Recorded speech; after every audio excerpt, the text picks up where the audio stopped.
Hey friends, thanks for coming back to my channel. Many of you ask me, hey, where do I get wallpaper, Spencer? And I put in my videos all the time, wallpaperboulevard.com. If you're looking for a great deal on wallpaper, mention my name, Spencer Colgan is wallpaper, that's my hashtag, and they'll be sure to give you a 10% off at checkout. That's wallpaperboulevard.com, which is on your screen right now. And use my hashtag right down on the screen, Spencer Colgan is wallpaper, and they'll be sure to give you a 10% discount. They're an online service and they'll ship to almost anywhere in the world. The piece of wallpaper that goes above doorways, windows, a closet, can pose the risk of a lot of waste. It's inevitable in many cases when you map out the room, you engineer the room, and you determine where all of your seams will fall. And sometimes you come up with a situation where more than 70% of the wallpaper is dead space. This wallpaper piece, this drop, will end here, and all of this will be thrown out. Isn't there a better way to hang this drop without wasting the paper that will be consumed by this void and consequently be thrown out? Let me show you an alternative. Why don't we do a splice? Let's hang the sheet up there and then hang the little strip that'll go here with the end piece of another sheet of wallpaper.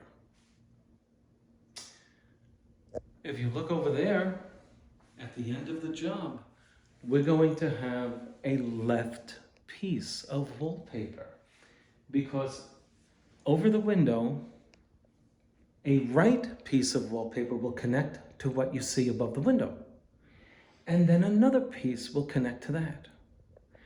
Toward the fireplace will be the left piece of that wallpaper.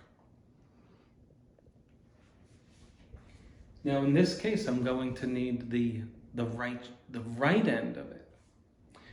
So that will be good if I come up with a situation whereby I need a left piece, such as over this doorway. I may determine that I'll splice it. Some of you say, no, don't splice it. This is a professional method of installation. This is very acceptable according to industry standards. And as long as your splice looks perfectly normal, why not? So we see over here, over this window, we will have an excess up against the brick of the right sheet, which is what we're going to need here. So why don't I just leave this void until I get to the end of the job and take that piece and bring it over here. That's what we're gonna do. Check it out.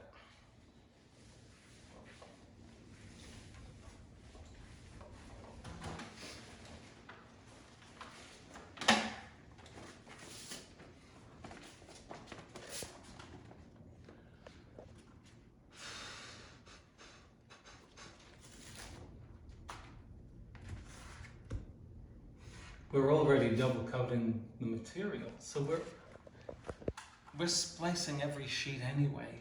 When you do a double cut, you're splicing it. I think wallpaper companies should stop making double cut products. Do you see any reason for it?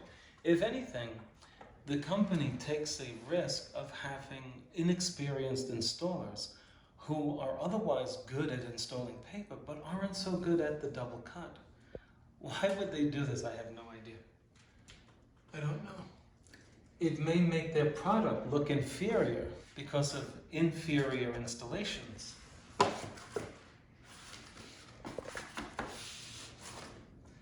So, we'll be double cutting this here. I'm under the weather today. Need more sleep.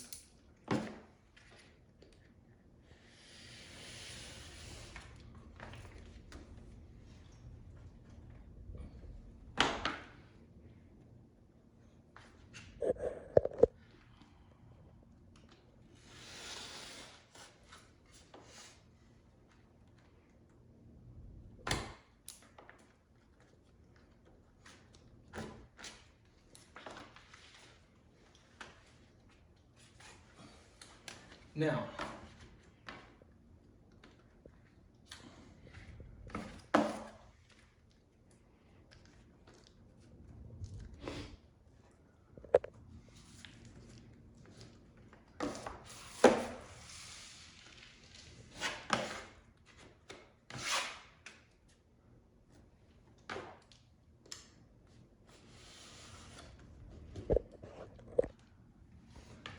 I think you folks at home who are do-it-yourselfers and new professionals, this is an oversight usually undertaken by not planning properly, meaning that you should do this. And this is a good way of saving paper. If you are running out of paper, it happens a lot. Oftentimes designers, no offense to those who are watching this video, designers oftentimes know nothing about ordering paper. So they'll say, oh, the paper's there for you to install. How many rolls did you get? When you hear 3, run. I got 3. Run, usually. Usually 3 covers a little more than half of the project. It's not always the case, but it often is. So here's the problem, here's the issue here. We're now going to install this piece from another part of the roll of wallpaper. And we'll splice it over here. You'll never see it. Okay? So, I'm going to leave this edge up so that when I do my splice, I'm not pulling wallpaper off the wall. Okay? By the way, if you finish a job in the middle of a wall, which I don't advise, but you may have to, you don't feel well, it's getting late, you never want to leave the sheet down, my opinion. Here's what you do. You leave it up like this. Can I see that this is up? Yeah. What you do is this. Spray it down with water. Dilute the thickness of the paste so that when you put it back down, it doesn't form a ridge. Dilute it, wipe it down with a sponge, and then feather out the paste that's under the sheet. Feather it out, thin it out. This way, when you join your new sheet, you don't have a ridge from the day before because of the hardened paste. No, you have feathered it out. You've reduced it into something perfect. Okay, that's what we're going to do. I'll see you on the next frame. Okay.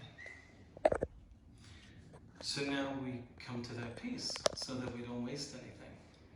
And here we are. You see, now you can understand how you wouldn't waste all of this paper for no reason. It's expensive stuff. So, we're going to do a splice. And all I'm doing is overlapping the pattern. Now for those of you who say, no, that's not professional, no. You're already splicing it when you're doing the double cut. Okay, so I'm just continuing on with the theme of splicing, that's all. And some people may be a little intimidated by splicing because they don't want to take the time. This is time consuming. So I'm getting it right over. The way I work is, you own the paper. Don't let the paper own you or frighten you. Somebody calls you and says, I have a Schumacher to hang. Paper hangers get nervous. I don't want to touch it. Why not? Schumacher is a very imperfect product. Don't let it intimidate you. There's a lot of pattern errors in that stuff. You need to be confident in your abilities.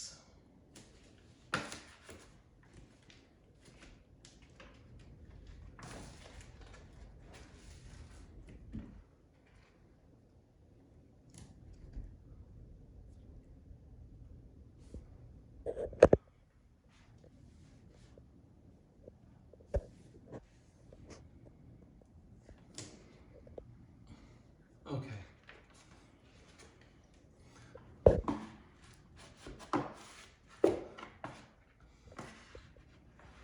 Now, this gives us an added challenge. We need a level for this. Here's why. It is common to assume that this is going to be level, or I mean plumb. So you just go like this, oh well, you know, let me just hang it like this and it'll be fine. It's not true. What you could do is this, come in, please. You see this pattern, you see this leaf here? Because you have such a strict, essentially a geometric pattern, you can make sure that the leaf is in the same spot every time. That's fine. That will determine that it's level. I mean plumb. Or as Painting and Decorating says from the UK, I think the Northern Ireland. Plum, plum. I like that. Plum. It's plum, plum. I like that, the way they say that.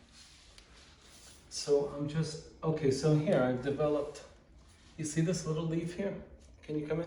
Show them this little leaf here, this thing. This one right there. So that point is always on right in my corner. As long as it's in the corner, I'm good. That's all. You see what I mean? And so your pattern will be nice and straight.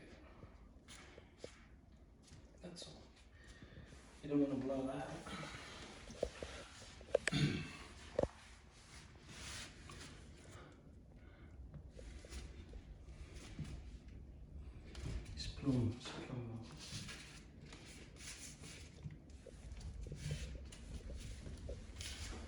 Yeah, I'm making it level. I'm making a plumb without a level.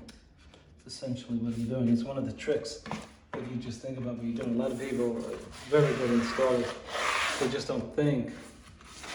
It's essentially what you're doing, as long as the pattern is in the same place, which means plumb and level.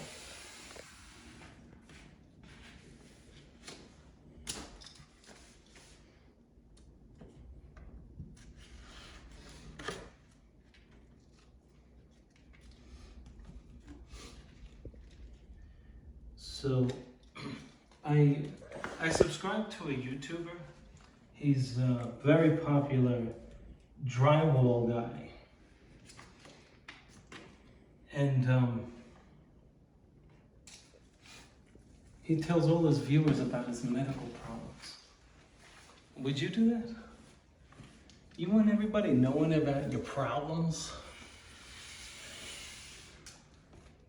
You know, like, you gotta give me a break. Like, when I see him talk about it, I just turn it off. I don't want to hear about it.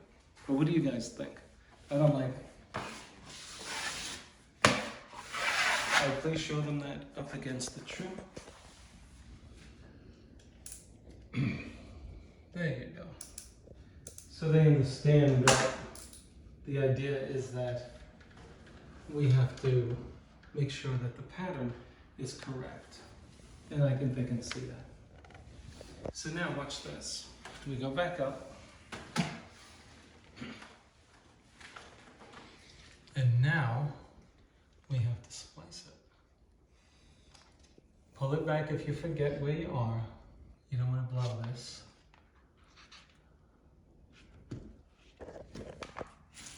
It's a little tricky. It's easy to mess this up.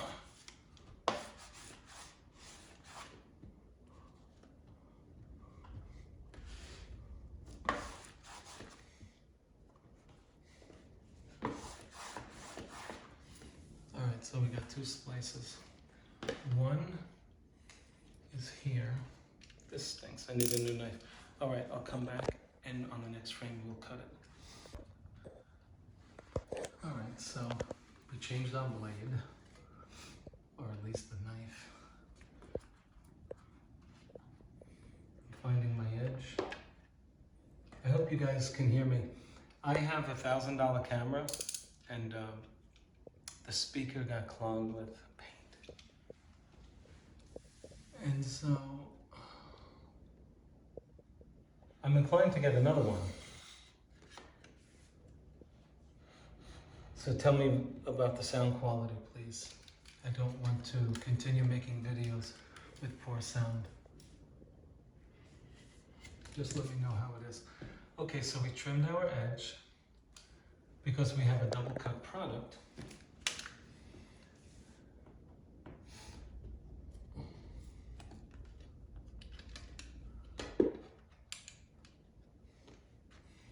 Okay, that's fine. I'm getting confused myself. Okay, now, so if you're a veteran, you're going to look for some area in here where the color is solid. If you're off 1/8 of an inch and your lines are not exact, you're gonna see it.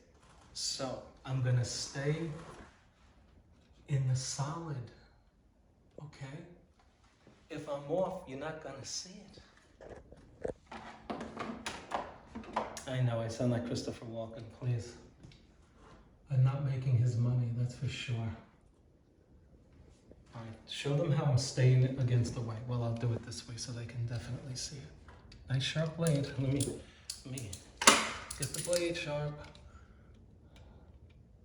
Okay. I begin the blade really close to the wall. I'm staying on the solid, guys. Come on, you see it. You see that.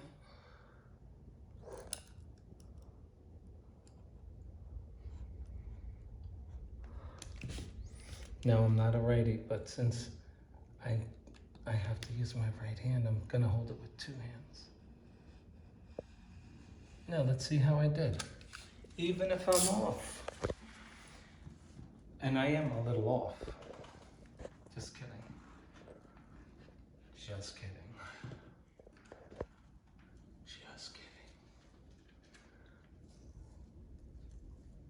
I don't like doing this, taking the whole thing off. To reposition it, it takes a lot of work. But if that happens, you'll use a little water. Okay.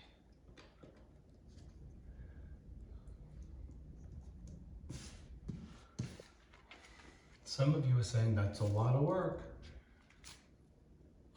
I'm fortunate to be in high demand in what I do.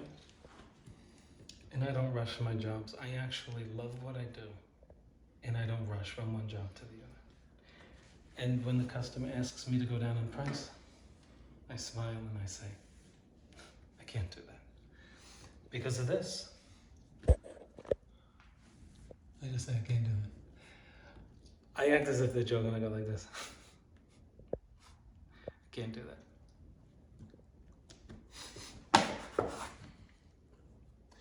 Sometimes you're looking at a 30-foot yacht and they're asking you to go down in price. You know what I say? I'm trying to buy a yacht.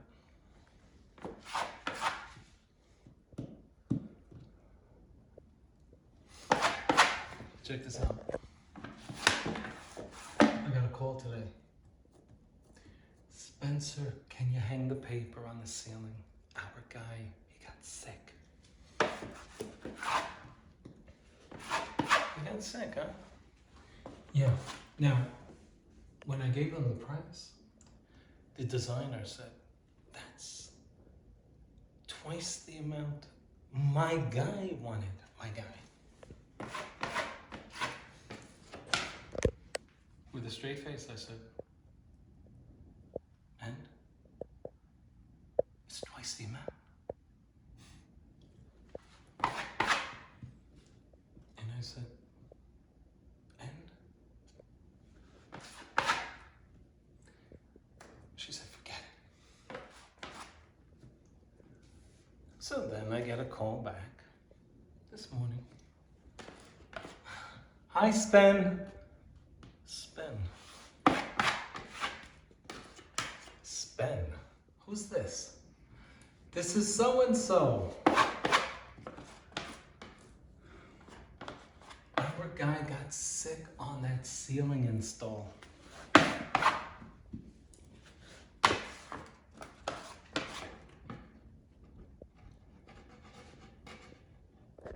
You know what I said? And I'm not kidding. And she said, well, we need it installed. I said, well, I'll try to fit you.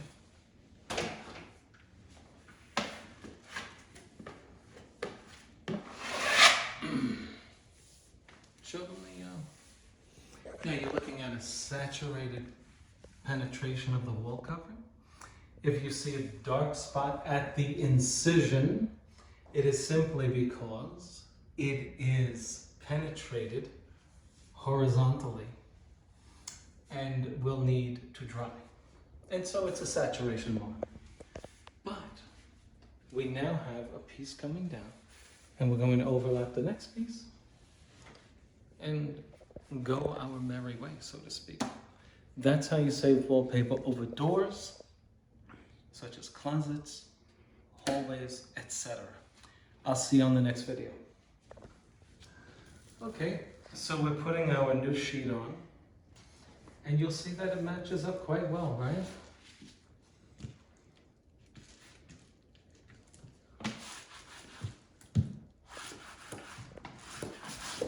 If you're a wallpaper company and you're doing these double cuts, stop doing them. There's no need to do it. Please. By the way, when you're knocking out the air from your product, this is how you should do it. Watch this. Once you get your overlap in place and you're perfect, so I'm perfect right up to here. Watch what I do.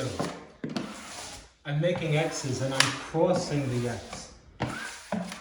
See what I'm doing? I'm going back and I'm crisscrossing what I did. It's how you eliminate all of the air efficiently, because you're hitting everything more than once and you're pushing it out, the closest exit.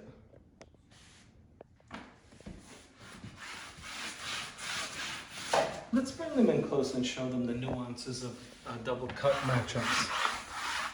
Okay, so as we get to the bottom, you'll see that she starts veering off, okay? Not terribly, but you see this here? You see this? Look, that's correct. Okay, but if you have torque, which is tension on your paper, you may have to like pull it down. Now, don't lose sight of the fact that you can go to your other sheet that's already installed and push up on it. If one sheet is hard to pull down and you have to go more than 3/16 of an inch, stop. Take the other one and push it up if you're not matching up.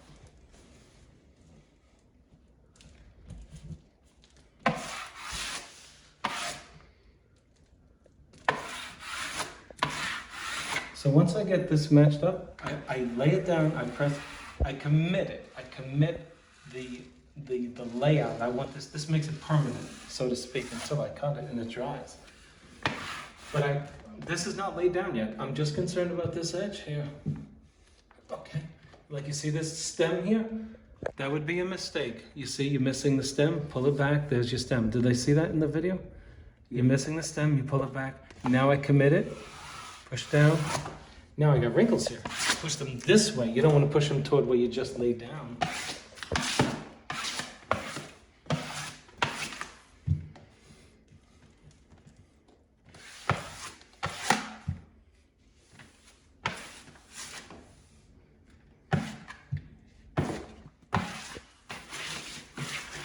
Okay, I got a question for you.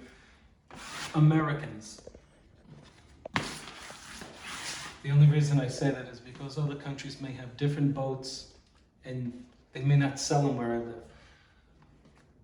I'm looking to get a boat that's under 10 grand, a modest size boat with a little engine, take me 20, 30, 40 miles an hour out on the water.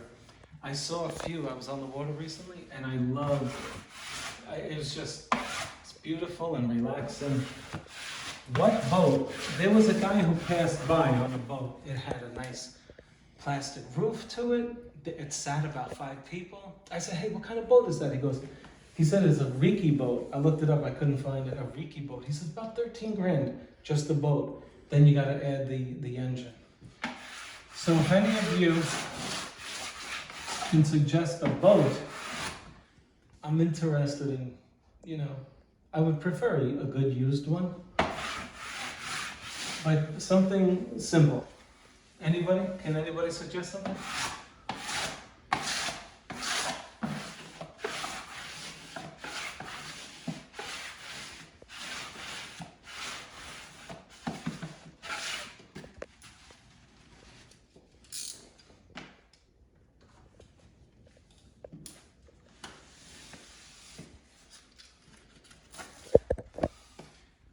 By the way, the guy who told me about that Riki boat, he said it's made in, I think, Germany. I really liked it. Okay, I'm gonna double cut this. You know how to double cut. And that'll end the video. I'll see you on the next one, okay?